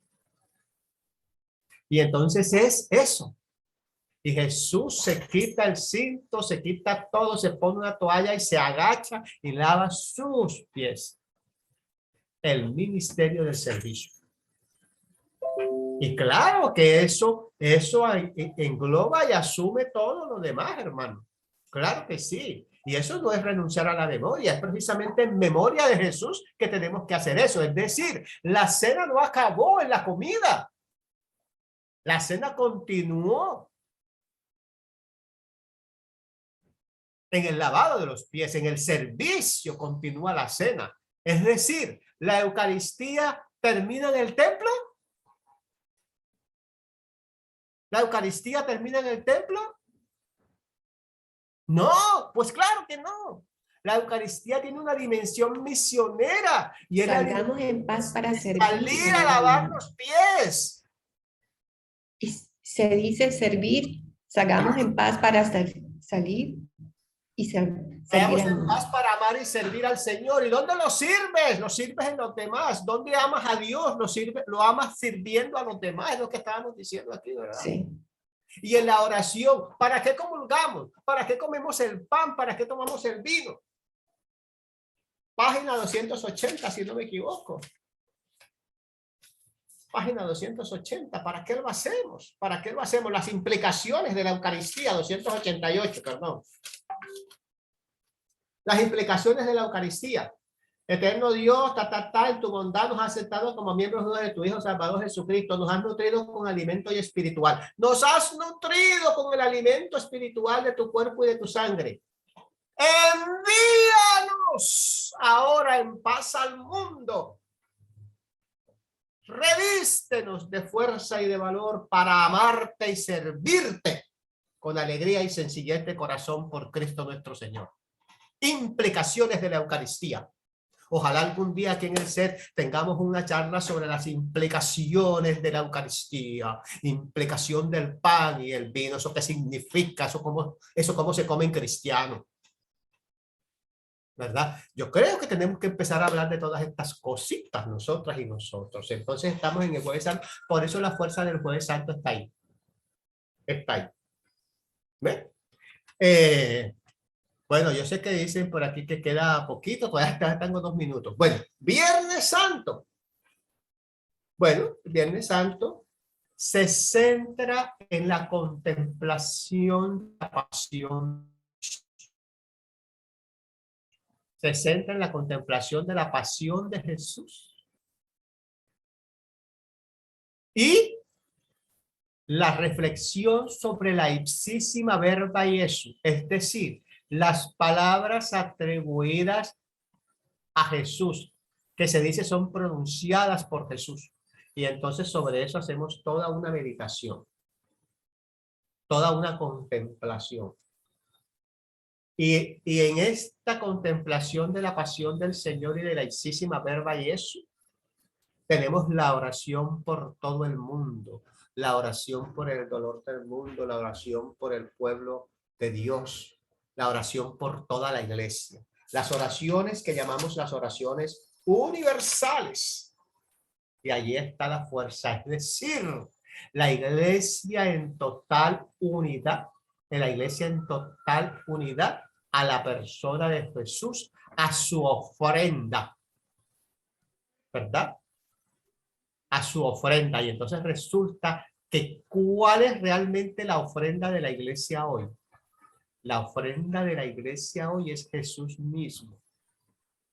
Nosotros seguimos ofrendando a Jesús mismo.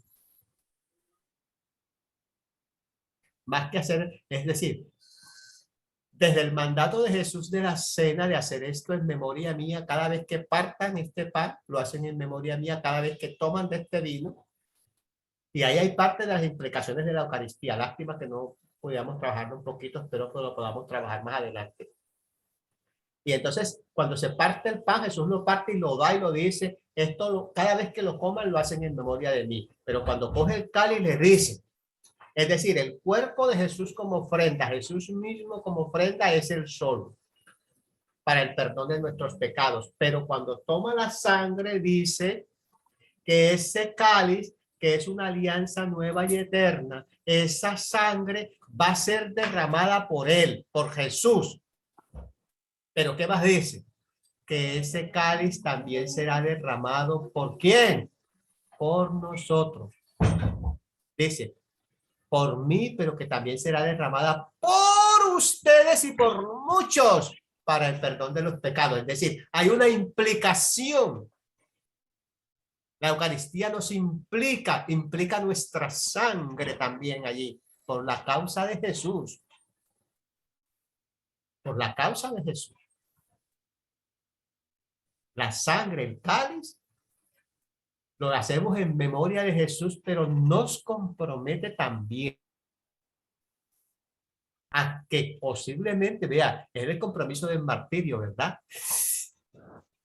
Y ya hay quienes hasta ofrecen la propia vida y dan su propia vida generosamente por la causa del reino. Implicaciones de la Eucaristía, implicación de la cena del Señor, implicación de la comunión.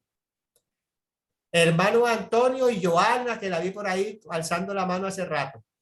Reverendo, buen día. Una pregunta, creo que ya habíamos hablado.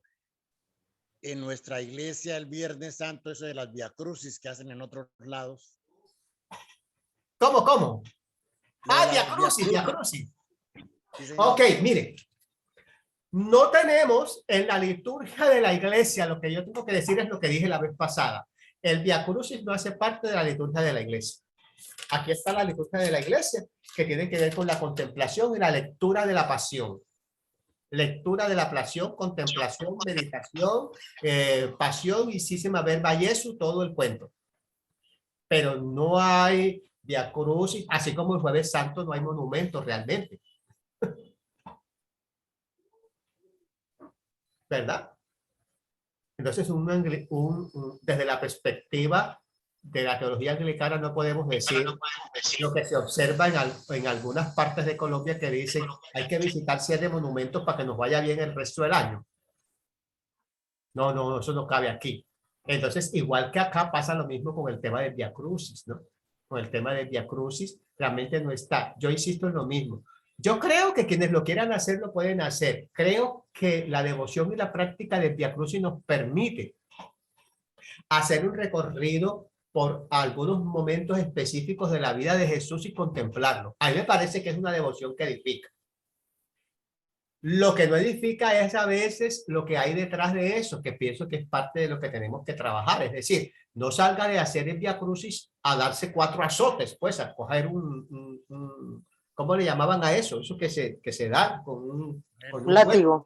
Eso, no salgan a hacer eso, no es necesario, no es necesario, ¿verdad? El precio, si aquí había que pagar precio de sangre, ya lo pagó Jesús en la cruz.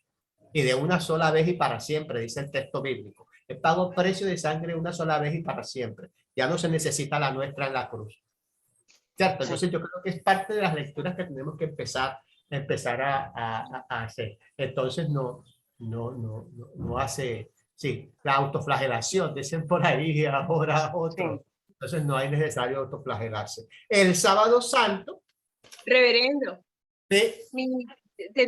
Disculpe, tenía una consulta con relación a que yo aprendí eso de usted. Me parece fenomenal.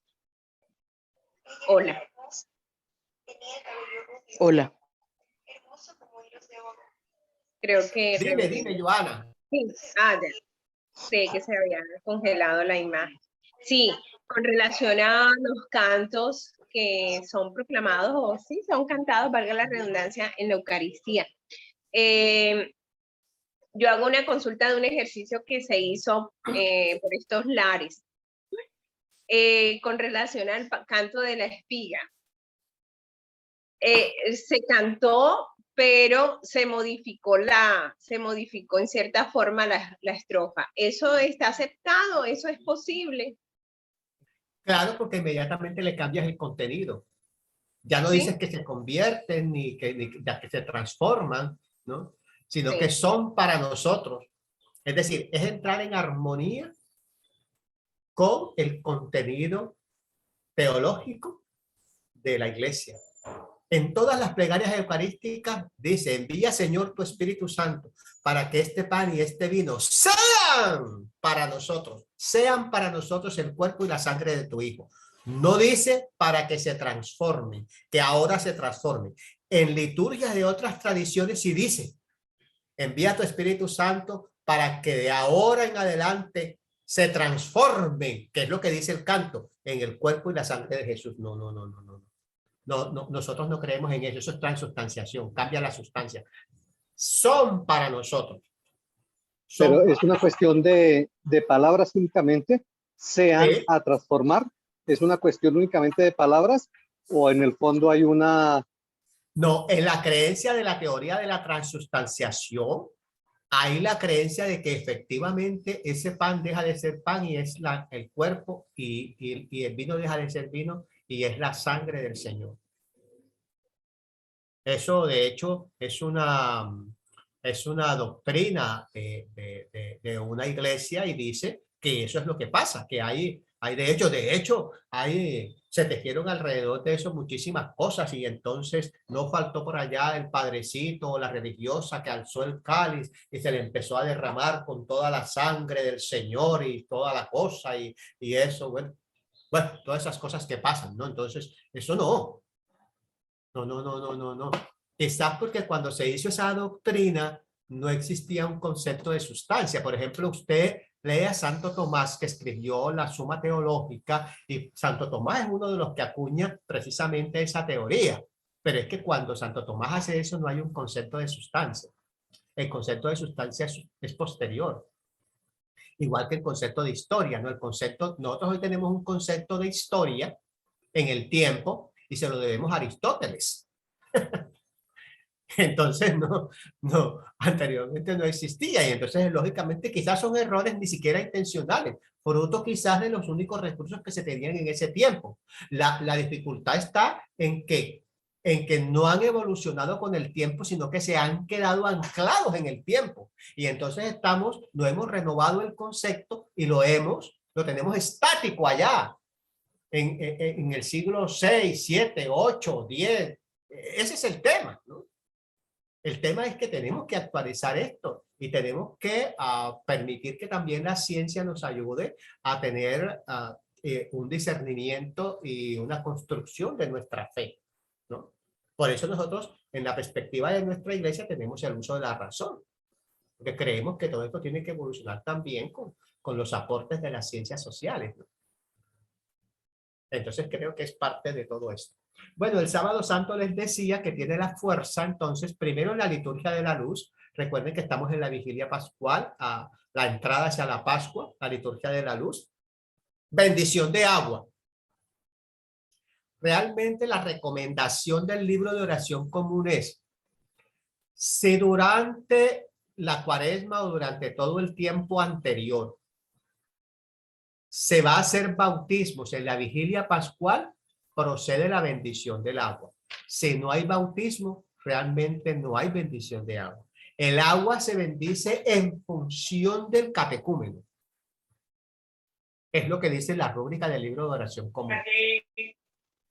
Hay la costumbre de que la gente lleva agua y se bendice. Yo repito, si eso es para edificación, bienvenido. Pero el libro de oración común lo que dice es que hay bendición de agua en orden al bautismo que se haga. Entonces tenemos la liturgia de la luz, que realmente recuerden que para nosotros es central la luz de Cristo, eso es importante. Está todo el cántico de la Pascua, que se hace junto al cirio pascual, por eso se coloca en un lugar especial del